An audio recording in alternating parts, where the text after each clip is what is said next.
നാടിനെ നടുക്കിയ പാലക്കാട് നെന്മാറ ഇരട്ടക്കൊലക്കേസിൽ പ്രതി ചെന്താമരയ്ക്ക് വധശിക്ഷ. പാലക്കാട് ജില്ലാ അഡീഷണൽ സെഷൻസ് കോടതിയാണ് ശിക്ഷാവിധി പ്രഖ്യാപിച്ചത്.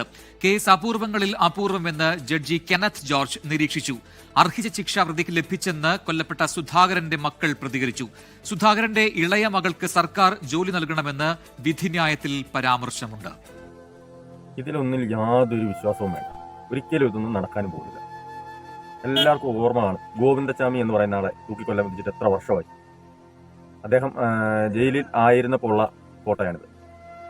അത് കഴിഞ്ഞ് ജയിലിൽ കിടന്നിട്ട് കുറേ നാൾ കഴിഞ്ഞിട്ടുള്ള ഒരു ഫോട്ടോ ഒന്ന് കണ്ടു നോക്കി. അങ്ങനെയുണ്ട്. അപ്പം ഏറ്റവും സുഖം എന്ന് പറയുന്നത് ജയിലിൽ കിടക്കുന്നത് തന്നെയാണ്. അപ്പോൾ പിന്നെ ഇതൊന്നും നടപ്പാവുന്ന. അതുപോലെ തന്നെ ഗ്രീഷ്മ വധക്കേസ്, ഒരു പാവത്തിന് വിഷം കൊടുത്ത്, ജ്യൂസിനകത്ത് വിഷം കൊടുത്തു കൊന്ന് ഗ്രീഷ്മയ്ക്ക് വധശിക്ഷ വിധിച്ചതാണ്. ഇത്ര നാളായി. അപ്പോൾ ഇതെല്ലാം ഇതുപോലെ ഉള്ളൂ. നമ്മുടെ നിയമവും കോടതിയൊന്നും നമുക്ക് ഒരു വിശ്വസിക്കാൻ പറ്റുന്ന ഒരു ഇതായിട്ട് ഇപ്പം ഒരിക്കലും ഇല്ല. അതുപോലെ തന്നെ ഈ ചെന്താമര ജയിലിൽ ചാടില്ല എന്നുറപ്പുണ്ടോ? ഗോവിന്ദചാമി ജയിലിൽ ചാടി, അങ്ങനെ എത്രയോ പേര് ജയിലിൽ ചാടി. ഉറപ്പായിട്ട് ഇദ്ദേഹം ജയിലിൽ ചാടിയാൽ ആ കുഞ്ഞുങ്ങളെ കൊല്ലും, അത് ഉറപ്പാണ്.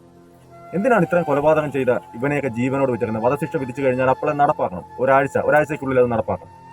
അതാണ് വേണ്ടത്. ശരിയല്ല ഞാൻ പറഞ്ഞത്? നിങ്ങളുടെ അഭിപ്രായം നിങ്ങൾക്കും പറയാം. ഇത് വെറുതെ ഒരു വധശിക്ഷ എന്നുള്ള ഒരു ഇത് ആളുകളിലേക്ക് എത്തിച്ച് വധശിക്ഷ നടപ്പാക്കും, അതുമില്ല. വീണ്ടും അതിന് അപ്പീൽ പോകും. ഇത് ജില്ലാ കോടതിയാണ്, ഇനിയും കിടക്കുന്നു. ഹൈക്കോടതി, സുപ്രീം കോടതി, ഇവിടെ എല്ലാവർക്കും പോകാം.